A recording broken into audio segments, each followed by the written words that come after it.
Now Ghana Armed Forces recruitment ugo pemu ewo Kumasi Baba Yara Sports Stadium awranya nkopon. After oyenye die esi yenti aha. Omo so say bibia ye fine. Omo hye omo kama ni poketu e bi ni hye omo say oh enti na betima ye we nyina na hye dem amanfo e crowd ya ti say de soldier adwuma no punishment. Meanwhile it's a service to the nation. But Kumasi go pemu na ho aye kama pa. I'll come to Parliament to introduce the National Defense University. It's President Mohammed's decision that the Ghana Armed Forces and all its allied institutions be upgraded into a university of the National Defense University. Your plan say you be the Ghana National Defense University. The Interior Minister, Honorable Muntaka Mohammed Muntala, Papa say the era why people will go through the process and others will just sit at home and go training will not happen under my watch.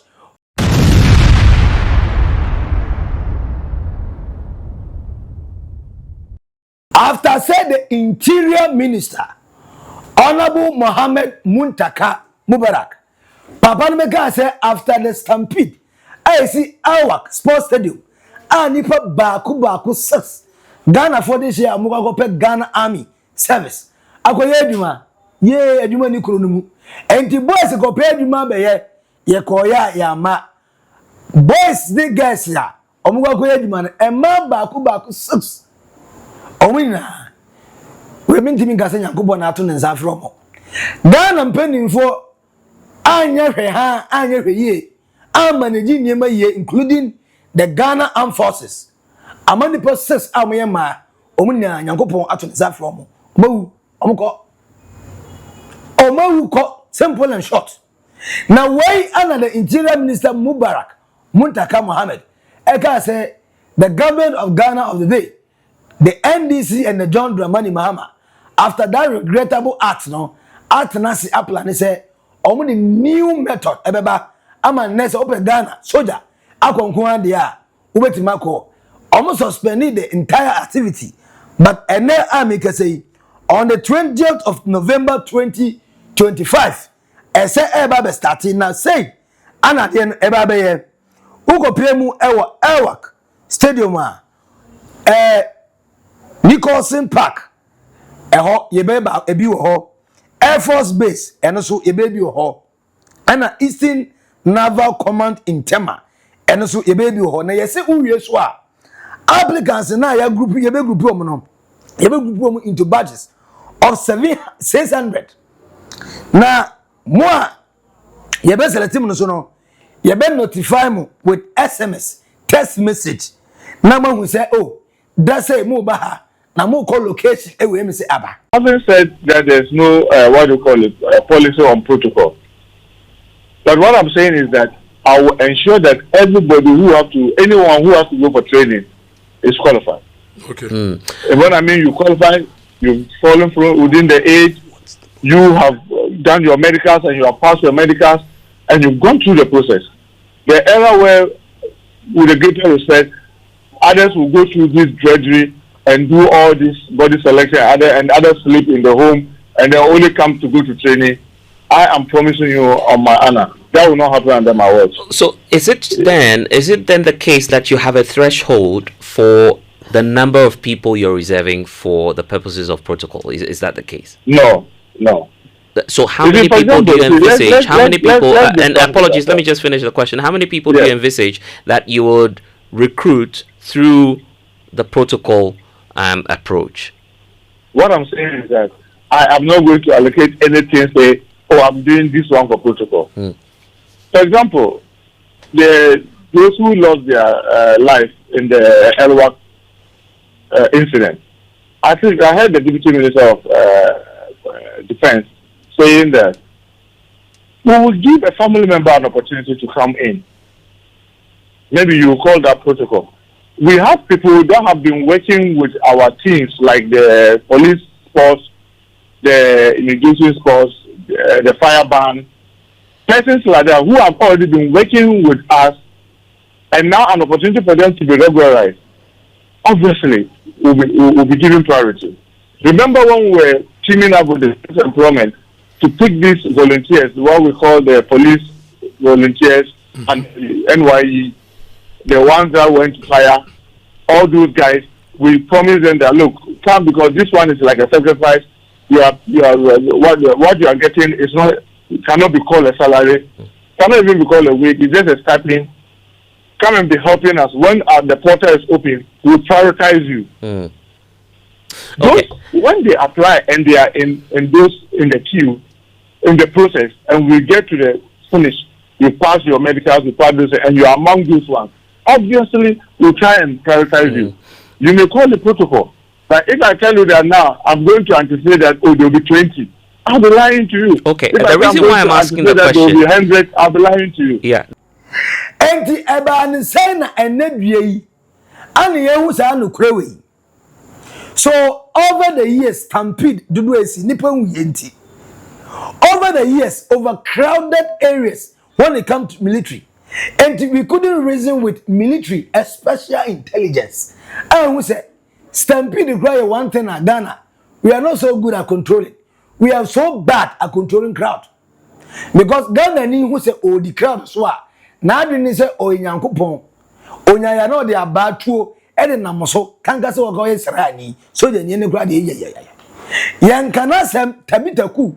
O kana se obebu okum okoye police dia wa anye bribe a opewe wani so enti amanfo wo hu e wo security service mu na ni na achi antima amanfo amaya nya enhyeche papa 6 people dead, 12 in a fairly critical condition, and then 5 in ICU, a critical condition. But Nyankopon chadom and penny for gun and penny for there.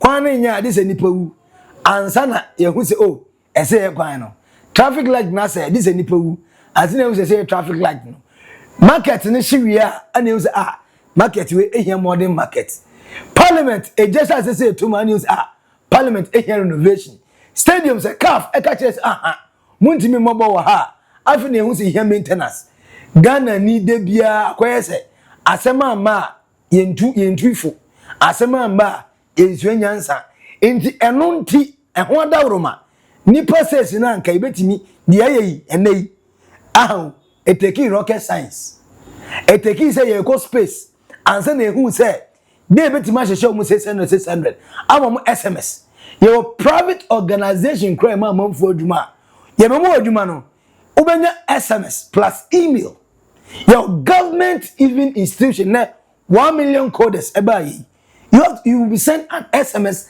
and then email adwuma ket your friends adwuma wura ebayi policy ya NDC sade bayi still the same thing SMS email and then obi kura na odi certificate say aye JHSO SHSO say aye a friend say university or dey ba be military na yes yentimi send SMS and can not ntimi kan yes yentimi send email na why na oba be military aduma so ombie email so no kwantimi obi timi ma no na we na ya hwe ha why adenti ana Ghana ye mpenifo de bia this amanfo wu ansa na yesuanyansa say betima de but asi ewie nipa wu ewie ebie pra enti enukura nti Ghana Armed Forces esa da ba betu dia say ene mo mabusuafo efiri mu ni na nipa ba go say samoya ma no abusuafo no mo betimi ayi baako the every family 1 equals 6 automatically Ghana Armed Forces diomo awosoja mu na mebusa enti ene recruitment na mo ye emfaso ne say you did a recruitment a chese ani kwasa amanfo nya bolege ani kwasa amanfo ewo say height age makeka amanfo hu say more criteria mo de select military person enti say abusuan nominate ba ko ba automatically or you qualified ana almost omunya injury na automatically omo qualified after so omo beto omo no omo ne Ghana Armed Forces e kwa training and I'm say so what is the essence of that recruitment that we are many process no what's the essence of the previous recruitment that we are A man and member be all because they need job. In fact, most of them don't need military, they need job. It's a human. So military is just an avenue of job because your political class, you have failed us. Not failure at all. Enti ama for pay adwuma kake anaye. Ena adwuma na opɛ no. So we Ghana ni dey work school. Na bufo parents about no ka. But ena wawu. The one press is straightforward. And they say straightforward sir. Then why do you need to have this recruitment? Are they na own standing on your order? Give them a befitting compensation. Say sika bia mo dey ma mo sika nton kwa. Adwuma na o dey ma nton kwa. Adwuma na o dey be ma no ba go for no. Obetima be adwuma na wi abuso na yi no. Obetima ga na katua onfa nkofi e ba force. Na ono sika na enso no a. Enso ono ne yere. Enso ono ne kunu ne ma. We are sure say o dey kwa kuma bujafo. But if we give a befitting compensation where proper governance is being taken out. Sani ye. But Ghana, as a katasomu mwaswasa. Ghana Armed Forces in both NAD na wamo. But a lot of Ghanaians have the same view. Say identity. If indeed nipa na uno a compensation here. If recruitment na no say needed, necessary. Say you be competent military men. Amo be adwuma under the Ghana Armed Forces then other name exemption because there's chaos. Young military service and the interior minister and the defense minister anti-man control. Why should Ghanaians be punished for having people that probably they won't be qualified, but because they have been injured, automatically they get a chance to be in the military? And the Ghana for question, among for that say kasa, among for busabat umpeu. Aben Sankanti. The interior minister said new recruitment the 20th of November and process is smooth and simple.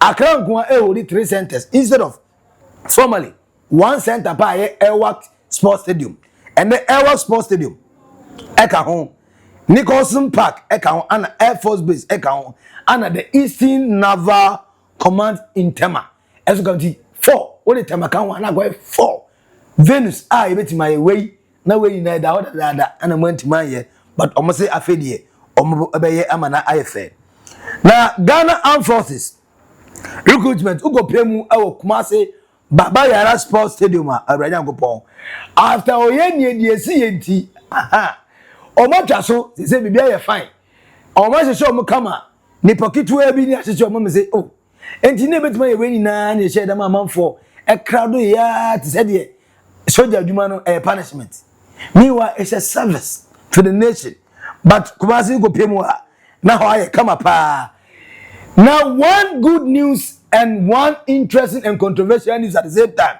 eso it say government as obe introduce the National Defense University Bill ebe streamline enhance training of security personnel across Ghana. And a new bill no, for the defense university no Haruna Iddrisu eka say the new university but I didn't say ways and means ye training kwaya efa so efa security service from Ghana Police Service to Ghana Immigration Service to Ghana a friend is saying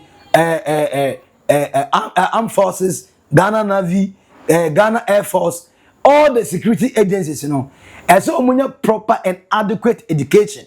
Aside that, you know, among for other various institutions, about security. Name because of saying any that security measures, I bet train properly into your not the discipline in security in that. And to Oko Ghana University, a Ghana Defense University, Oba is a Bibiano, unim that, and Oba. That is the way again 6 months, as and yeah, Mako Lego, Mako University, the person may army, and I friends in Navy, and I say Air Force man, the person Ghana Police ni prison service, and I say immigration, and I say custom. Now way, I'll say na yeba say oh, ye didn't for training 6 months be needed to be.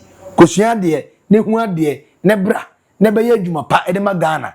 Na sa Billian me pass among for say ade na come correct pa na Haruna Iddrisu among for so the allegations ni rumors or ne speculation say and here the new defense minister Yebeyi Honorable Haruna Iddrisu, our Tamale Central, Tamale South, Edina Ako, a friend said the defense minister, the late Dr. Omanebuama, no Oyeno, Edina Ako, among us the education, Papa by Obodi Mankanian Ho, a visit defense minister, Neko Bay, but and Papa no and air casa about the National Defense University, the NDC government, John Dramani Mahama.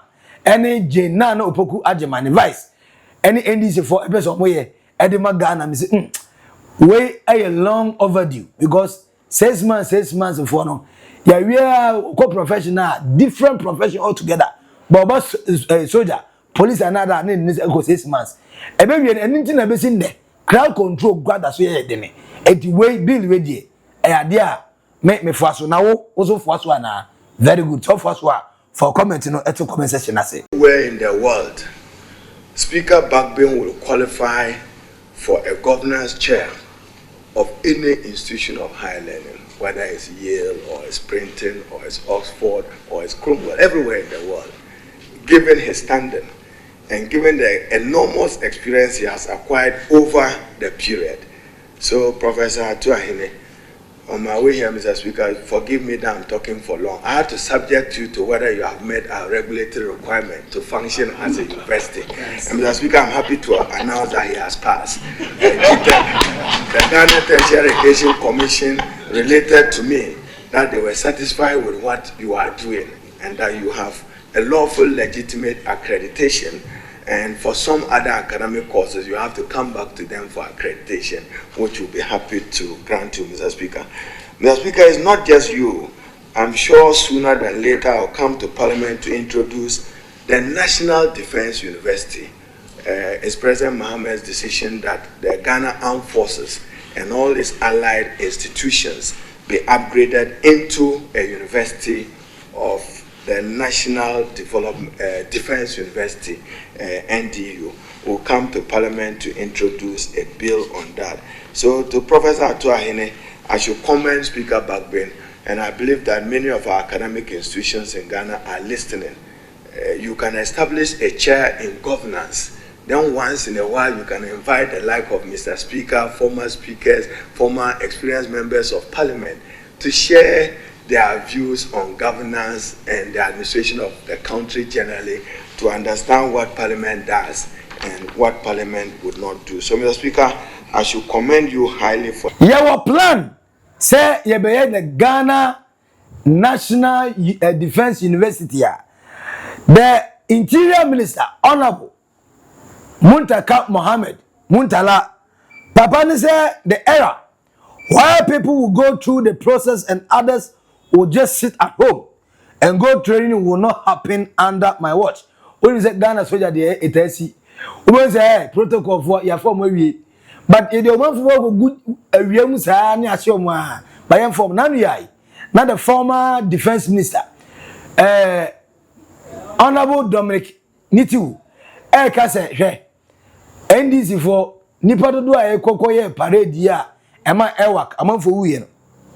The entire Ghana yefa 4,000. Meanwhile, omo apply ko ano. Omu twem over 10,000. Ono say abden. Aden na edizi amam for masa. Ono say some go for yenim omo ya form na da. E be great to feel.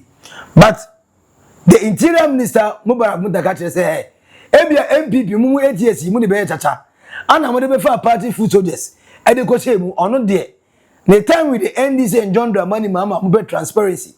Resetting Ghana agenda na de. Man until another time. ABC. No, no, it was said Ghana Armed Forces recruitment. No, all qualified applicants you perform in batches of 600 persons. No, or may receive SMS. Specify or reporting dates, batches, designated centers. And the way I am midi candidate say, Interior Minister Nania or say almost I'm mistaking Mrs. Disoya Fakasa, Interior Minister, Esu Akasa, Chim say yes. Or no, as an Interior Minister, and a mother order. Says any Mazino, we no me to us say. The Interior Minister said, and near my baby until we are Obia, Open Soldier, Fashion, Utim, Fashion Kotokum, never be sure Ukotum, or say birth certificate, Ghana card was a certificate mandatory as 2025 security service recruitment ebe open ene dua nti ene 2025 security service recruitment no yes obe certificate Ghana card ana wasi certificate eno ni enema ese okabom na odeba se be ebe ma say okay yetimi fa ana yetimi fa qualification no umiti ansana yede wo fa any screening bia mu enti ze no mani ada ho entempa mo chirechire munya afei ana yede ni na computer so bra center afei be we na stampede be si amamanfu awu mi za nyansa we ni na Ghana ni nim ma Ghana ni anye but body na se wie ya ma solution ya solve ye wie enti ena me ka kire o plane enye plane fa se 2025 20th November ana mo a mokope Ghana Armed Forces adwuma se na mo pese mo ye no emre na so yese mo besa ababio de si ye o mo se mo pa acho abuse bia nche den titiri mo abusuafo mo de hye afrimu no ye de consolation package no aha consolation package ye de aba se yese owona o mo de hye afrimu abusua no mo be yi nipa baako afri abusua ni mu e de aba ama na be yinsia asi sansia na oyeni etoye no omoto a nananom awonsie do aha minka se nyangobo na go from because se me kasa se kwa na me bo na madinya mentro adwa na me mpo apa ya ye mistake afeni ye correct aside that ye see ye wie so a nipa 600% eno so SMS message on sabeka on seka wi a ansana afi we decide say okay baby aduru me ko ha center way ana me ko di Accra center no kwa ye for but the question still remains adinti and ayen intem why a naked truth